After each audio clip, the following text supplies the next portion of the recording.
नमस्कार। आज हम भारत की कुछ बहुत ही अहम नदियों के प्रवाह पथ पर चलेंगे। खास तौर पर वो नदियां जिनका मध्य प्रदेश की धरती से आप कह सकती हैं एक अटूट रिश्ता है। हमारे पास जानकारी का एक अच्छा स्रोत है, एक पाठ्य पुस्तक के कुछ अंश हैं और इनमें इन नदियों के बारे में काफी विस्तार से बताया गया है। हमारा इरादा सिर्फ तथ्यों को पढ़ना नहीं है, बल्कि हम इन नदियों के उद्गम को समझना चाहते हैं, उनके रास्ते कैसे हैं, कौन सी सहायक नदियां हैं, उन पर कौन सी परियोजनाएं बनी हैं और हाँ, कुछ खास बातें भी। तो चलिए इस जानकारी को परत दर परत खोलते हैं, है ना? तो सबसे पहले उस नदी की बात करते हैं जिसका नाम सुनते ही बीहड़ याद आ जाते हैं, चंबल नदी। बताइए इसका सफर कहाँ से शुरू होता है? चंबल नदी, हाँ। इसका उद्गम मध्य प्रदेश में है, इंदौर जिले में। महू शहर के पास एक पहाड़ी है, जानापाव पहाड़ी। ये विंध्यन रेंज का हिस्सा है। अच्छा, विंध्यन रेंज। हाँ, और समुद्र तल से ऊंचाई देखें तो करीब 854 मीटर, तो काफी ऊंचाई से शुरू होती है ये। और ये बहती किस तरफ है? मैंने नक्शे में देखा ये उत्तर पूर्व की ओर जाती हुई दिखती है। काफी लंबा रास्ता होगा। बिल्कुल, ये मध्य प्रदेश से निकलकर पहले राजस्थान में जाती है, वहां बहती है, फिर वो उत्तर प्रदेश में प्रवेश करती है और आखिर में इटावा जिले के पास ये यमुना नदी में मिल जाती है। यमुना में? हाँ, तो इस तरह ये यमुना की एक बहुत ही महत्वपूर्ण ट्रिब्यूटरी सहायक नदी है। हमने जो पढ़ा उसमें कई सहायक नदियों के नाम थे, काली सिंध, पार्वती, बनास, शिप्रा, सिंध, कूनो। ये तो पूरा एक नदी परिवार सा लगता है। हाँ, बिल्कुल, ये सब मिलकर चंबल को ताकत देती हैं। हर नदी अपना पानी, अपनी मिट्टी लाती है। जैसे शिप्रा है जिसके किनारे उज्जैन हैं, या बनास जो राजस्थान से आती हैं। ये सब चंबल के बेसन को बड़ा बनाती हैं। इसकी कुल लंबाई भी काफी है, 965 किलोमीटर। और क्या इसके रास्ते में कोई झरना, मतलब जलप्रपात भी है? नदियों पे झरने बहुत सुंदर लगते हैं। हाँ हाँ, चंबल पे एक मशहूर जलप्रपात है, राजस्थान में है ये, कोटा के पास, भैंसरोड़गढ़। वहां चूलिया जलप्रपात है। कोई बहुत ऊंचा तो नहीं है, करीब 18 मीटर, पर हाँ खूबसूरत है। 18 मीटर। और परियोजनाएं? स्रोत में 3 बड़े बांधों का जिक्र था, गांधी सागर, राणा प्रताप सागर और जवाहर सागर। ये सिर्फ बांध है या इनका कोई और उद्देश्य भी है? नहीं, ये सिर्फ बांध नहीं है, ये चंबल घाटी परियोजना का हिस्सा है।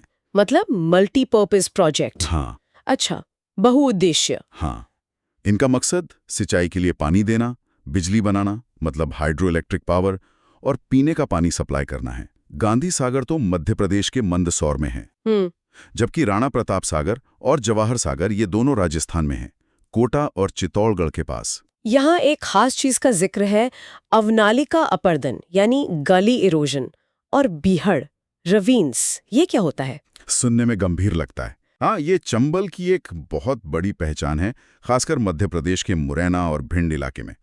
होता क्या है कि नदी का बहाव तेज है और मिट्टी थोड़ी नरम। अच्छा। तो नदी किनारों को बहुत तेजी से काटती है। पहले छोटी नालियां बनती हैं, फिर वो गहरी होती जाती हैं, चौड़ी होती जाती हैं, और देखते देखते बड़े बड़े खड्ड बन जाते हैं, उबड़ खाबड़ जमीन। इसी को बीहड़ कहते हैं। ओ। इसे भूगोल में उत्खात भूमि या बैडलैंड टोपोग्राफी भी कहते हैं। इससे खेती की जमीन का बहुत नुकसान होता है। तो मतलब ये नदी सिर्फ पानी नहीं बहाती, जमीन को तराश भी देती है। और ये भी लिखा था कि ये एमपी और राजस्थान के बीच बॉर्डर भी बनाती है। जी हाँ, अपने रास्ते के एक हिस्से में ये नदी दोनों राज्यों के बीच एक नेचुरल बाउंड्री की तरह काम करती है। तो चंबल का चरित्र आप देखें दोहरा है, जीवन भी देती है और जमीन काटती भी है। चंबल की कहानी तो वाकई काफी लंबी और दिलचस्प है। अब जरा सिंध नदी की तरफ चलते हैं। इसका उद्गम कहाँ से होता है? सिंध नदी, ये भी मध्य प्रदेश से ही निकलती है, विदिशा जिले से। वहां सिरोंज तहसील है, उसके पास से इसका उद्गम होता है। पहले ये इलाका गुना जिले में आता था। अच्छा, और ये कहाँ कहाँ बहती है और मिलती कहाँ है जाकर? क्या ये भी चंबल के आसपास ही है? हाँ, इसका रास्ता काफी हद तक चंबल के पैरेलल समानांतर ही चलता है। ये गुना, अशोकनगर, शिवपुरी, दतिया, भिंड, इन जिलों से गुजरती है मध्य प्रदेश में। और फिर ये भी उत्तर प्रदेश में जाती है। और मजे की बात यह है कि ये भी इटावा के पास ही यमुना में मिलती है। अरे, वहीं पास में? हाँ, जहां चंबल मिलती है उसी इलाके में, बस थोड़ी दूरी पर। नक्शे पर देखें तो दोनों नदियां साथ साथ सी लगती हैं। इसकी सहायक नदियों में पाहुज, कमारी और माहुर का नाम दिया है। जी। क्या इसके किनारे कोई खास शहर या कोई बांध वगैरह है? जी, मध्य प्रदेश के 2 जाने माने शहर, एक तो दतिया अपने किले और पीताम्बरा पीठ के लिए मशहूर, हाँ, दतिया। और दूसरा सेवड़ा। ये दोनों सिंध नदी के किनारे ही बसे हैं। और जहां तक बांध की बात है तो शिवपुरी जिले में इस पर मणिखेड़ा बांध बना है। इसे मोहिनी सागर परियोजना भी कहते हैं। सिंचाई और पीने के पानी के लिए ये जरूरी है। चलिए अब उस नदी पर आते हैं जिसका एक पुराना नाम वेत्रवती भी बताया गया है। हाँ, बेतवा नदी, इसका स्रोत कहाँ है? बेतवा नदी, इसका उद्गम भी मध्य प्रदेश के पहाड़ों से है। रायसेन जिला, वहाँ कुमरा गांव है, उसके पास विंध्याचल पर्वतमाला से निकलती है ये। अच्छा, विंध्याचल से एक और नदी। हाँ, और ये भी उत्तर की तरफ बहने वाली नदी है। और इसका बहाव क्षेत्र ये कहाँ से होकर यमुना तक का सफर तय करती है? बेतवा उत्तर पूर्व दिशा में बहती है। ये भोपाल के पास, फिर विदिशा, सागर, अशोकनगर, टीकमगढ़ और अब जो नया जिला बना है निवाड़ी, वहां से गुजरती है। इसके बाद ये यूपी में चली जाती है और हमीरपुर के पास यमुना नदी में मिल जाती है। और ये भी चंबल की तरह कुछ दूरी तक एमपी और यूपी के बीच बॉर्डर बनाती है। किलोमीटर। यहाँ एक बड़ी क्या कहूँ चौंकाने वाली बात लिखी है। इसे मध्य प्रदेश की गंगा कहा जाता है, लेकिन प्रदूषण के आधार पर। इसका क्या मतलब हुआ? हाँ, ये एक चिंता की बात है जिस पर स्रोत ध्यान दिला रहा है। बेतवा को मध्य प्रदेश की गंगा उसकी पवित्रता की वजह से नहीं कहा गया है, बल्कि उसमें जो प्रदूषण का लेवल बढ़ गया है उसकी वजह से। शहरों का गंदा पानी, इंडस्ट्रीज का वेस्ट, उस सब नदी में जाता है, तो पानी की क्वालिटी बहुत खराब हो गई है। इसी बुरी हालत की तुलना गंगा नदी के प्रदूषण से की गई है। तो ये एक तरह की चेतावनी है। बिल्कुल, एक चेतावनी है कि हमारी नदियां कैसे दबाव में हैं। वैसे अगर धार्मिक पवित्रता की बात करें तो मालवा की गंगा शिप्रा को कहते हैं। समझ गए। ये तो दुखद तुलना है। खैर, क्या इस नदी पर कुछ महत्वपूर्ण परियोजनाएं भी हैं? और क्या इसके किनारे कोई ऐतिहासिक जगहें हैं? हाँ, बेतवा पर कई जरूरी प्रोजेक्ट्स हैं। एक तो राजघाट परियोजना है जो यूपी और एमपी का जॉइंट वेंचर है। Joint venture? हाँ, इसे रानी लक्ष्मीबाई सागर भी कहते हैं। दूसरी है माता टीला बांध परियोजना। ये दोनों सिंचाई और बिजली के लिए बहुत अहम हैं। इसके अलावा विदिशा के पास इसकी एक सहायक नदी है हलाली। उस पर हलाली प्रोजेक्ट है जिसे सम्राट अशोक सागर कहते हैं। अच्छा। और सांस्कृतिक रूप से देखें तो बेतवा के किनारे ओरछा जैसा ऐतिहासिक शहर है, बुंदेलखंड की शान। कितने सुंदर महल मंदिर हैं वहां। हाँ, ओरछा तो बहुत सुंदर है। और सांची जो वर्ल्ड हेरिटेज साइट है, बौद्ध स्तूपों के लिए मशहूर, वो भी बेतवा बेसिन में ही आता है। सीधे किनारे पर नहीं, पर उसी क्षेत्र में। और ये भी लिखा है कि महाकवि कालिदास ने मेघदूतम में इसका जिक्र किया है। बिल्कुल, कालिदास ने मेघ को रास्ता बताते हुए वेत्रवती नदी का जिक्र किया है। कहा है कि उसके किनारे थोड़ा आराम करना। इससे पता चलता है कि ये नदी प्राचीन काल से कितनी महत्वपूर्ण रही है। बहुत खूब। अब केन नदी की तरफ बढ़ते हैं। स्रोत बताता है कि इसके प्राचीन नाम कर्णावती या शुक्तिमती थे। ये कहाँ से निकलती है? केन नदी, इसका उद्गम भी मध्य प्रदेश से ही है, कटनी जिले में। वहाँ कैमूर की पहाड़ियाँ हैं जो विंध्याचल का ही पूर्वी हिस्सा मानी जाती हैं, वहाँ से ये निकलती है। और इसका बहाव किन इलाकों से गुजरती है और आखिर में कहाँ मिलती है? क्या ये भी यमुना की सहायक है? हाँ, केन भी उत्तर दिशा में बहती है और यमुना में ही मिलती है। ये मध्य प्रदेश के पन्ना जिले से गुजरती है। और खास बात ये कि जो मशहूर पन्ना नेशनल पार्क है ना, टाइगर वाला, हाँ, पन्ना टाइगर रिजर्व, वो इसी केन नदी के किनारे है। नदी ही उस पार्क की लाइफलाइन है। पन्ना से आगे ये यूपी में जाती है और बांदा जिले के पास यमुना में मिल जाती है। सोनार, गुदेन, शामरी, मीर हासन, उर्मिल, चंद्रावल, ये सब इसकी सहायक नदियां हैं। लंबाई इसकी 427 किलोमीटर है। और स्रोत में एक बड़ी अनोखी चीज का जिक्र है, शजर नाम का पत्थर। ये क्या होता है? हाँ, ये केन की एक खास पहचान है। इसकी घाटी में शजर नाम का एक स्पेशल पत्थर मिलता है। ये असल में एक तरह का एगेट होता है, लेकिन इसमें खास बात यह है कि पत्थर के अंदर कुदरती तौर पर पेड़ पौधों जैसी या बादलों जैसी आकृतियां बनी दिखती हैं। अरे वाह, मतलब पत्थर के अंदर डिजाइन? हाँ बिल्कुल, जैसे किसी ने पेंटिंग कर दी हो अंदर। इसीलिए ये पत्थर काफी कीमती होता है, गहनों वगैरह में इस्तेमाल होता है। ये तो कमाल है। प्रकृति भी क्या क्या रंग दिखाती है। और झरने, रने और पांडव जलप्रपात का भी नाम है। जी, केन और उसकी सहायक नदियां कुछ झरने भी बनाती हैं। रनेह जलप्रपात तो काफी फेमस है। वहां ग्रेनाइट की चट्टानें और गहरी घाटी है। पांडव जलप्रपात भी देखने लायक जगह है। और हाँ, केन घड़ियाल अभयारण्य भी इसी नदी पर है, जो घड़ियालों के संरक्षण के लिए है। और केन बेतवा लिंक परियोजना, इसका भी जिक्र है, ये क्या योजना है? हाँ, स्रोत में इसका जिक्र है। ये भारत की जो नदी जोड़ों परियोजनाएं हैं ना, उनमें से एक प्रमुख बल्कि पहली परियोजना है ये। अच्छा, पहली। हाँ, इसका मकसद है केन नदी का जो एक्स्ट्रा पानी है उसे नहरों के जरिए बेतवा बेसिन में ले जाना, ताकि बुंदेलखंड जैसे सूखे इलाके में सिंचाई और पीने का पानी मिल सके। हालांकि इस प्रोजेक्ट को लेकर कुछ चिंताएं भी हैं। पर्यावरणविद कहते हैं कि इससे पन्ना नेशनल पार्क को नुकसान हो सकता है। इसका भी जिक्र स्रोत में है। ठीक है, अब टोन्स नदी पर आते हैं, जिसका दूसरा नाम तमसा बताया गया है। इसका उद्गम कहाँ है? टोन्स नदी या तमसा, ये मध्य प्रदेश के सतना जिले से निकलती है। महर तहसील, जहां मां शारदा का मंदिर है, वहीं पास में कैमूर पहाड़ी पर एक तमसा कुंड है, एक जलाशय। वहां से इसका उद्गम होता है। तमसा कुंड? हाँ। अच्छा, ये कहाँ बहती है? क्या ये भी यमुना में मिलती है या इसका रास्ता कुछ और है? नहीं, इसका रास्ता अलग है। ये यमुना में नहीं मिलती। टोन्स नदी सतना और रीवा जिलों में बहती है, एमपी में, फिर यूपी में जाती है और वहां प्रयागराज मतलब इलाहाबाद के पास सिरसा नाम की जगह पर यह सीधे गंगा नदी में मिल जाती है। ओह, सीधे गंगा में? हाँ, तो ये गंगा की सहायक नदी है, यमुना की नहीं। इसकी सहायक नदियों में बेलन प्रमुख है और जल प्रपातों की तो यहाँ जैसे लिस्ट ही दी हुई है, पुरवा, चचाई, केवटी, औड्डा। बिल्कुल सही कहा। टोन्स और उसकी सहायक नदियां ये रीवा पठार पर बहती है ना, तो वहां कई शानदार झरने बनाती हैं। पठार से नीचे उतरते हुए पानी ऊंचाई से गिरता है। पुरवा जलप्रपात तो सीधे टोन्स पर ही है, सहायक है। और उड्डा जलप्रपात उड्डा नदी पर।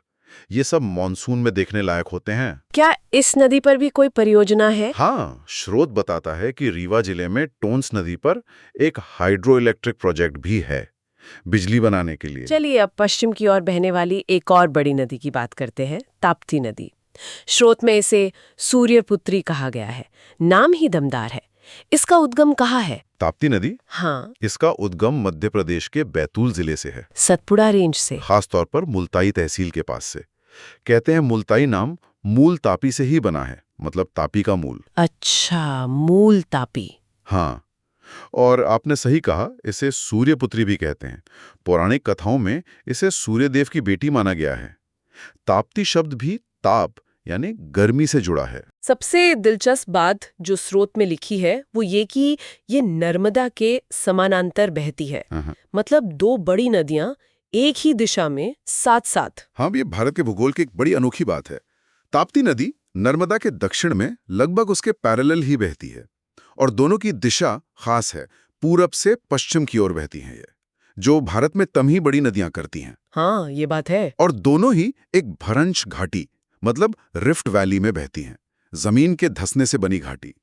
ताप्ती एमपी से निकलकर महाराष्ट्र जाती है, फिर गुजरात और आखिर में सूरत के पास अरब सागर में खंबात की खाड़ी में मिल जाती है। और एक और खास बात, नर्मदा की तरह ये भी डेल्टा नहीं बनाती, एस्चुरी बनाती है।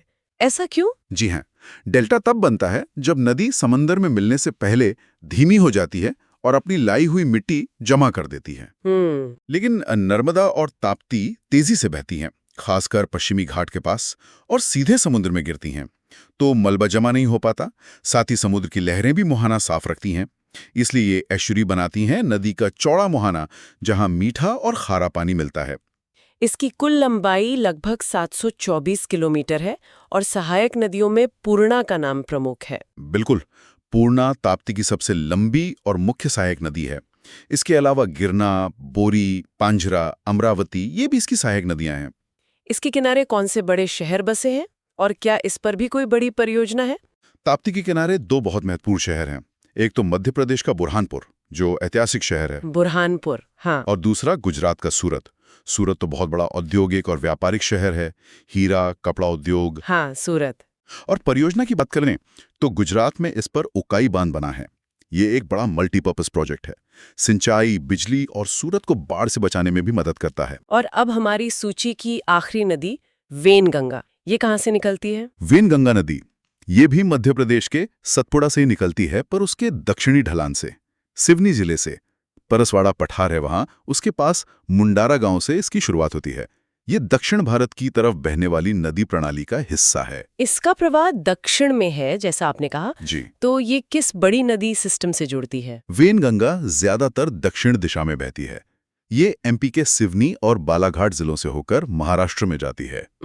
महाराष्ट्र में ये एक और नदी वर्धा नदी से मिलती है। अच्छा, वर्धा से। हाँ, और इन दोनों की मिली हुई धारा प्राणहिता कहलाती है। ये प्राणहिता नदी फिर आगे जाकर गोदावरी नदी में मिल जाती है। ओह, तो ये गोदावरी सिस्टम का हिस्सा है। बिल्कुल।